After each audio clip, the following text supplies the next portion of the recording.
Hello guys, my name is Matthew, and in today's video I'm going to show you how you can disable your two-factor authenticator in ClickUp. What we have to do first is log in into our account. You can't really do it from your authenticator.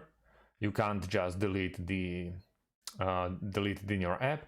So we have to log in into ClickUp. We will find ourselves in our workspace. We want to focus on bottom left part of our screen, where is the logo of your company, your logo, or your name.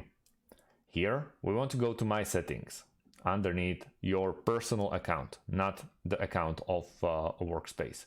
So My Settings, and we find it in here. As you can see, I set up for myself the TOTP option of authenticator, and all I have to do is to click here and click yes, disable. Right now we won't be asked to use this authenticator once we're logging back or back and forth inside of our ClickUp. So that's about it, guys. Very easy. Thank you guys for watching, and see you in the next one.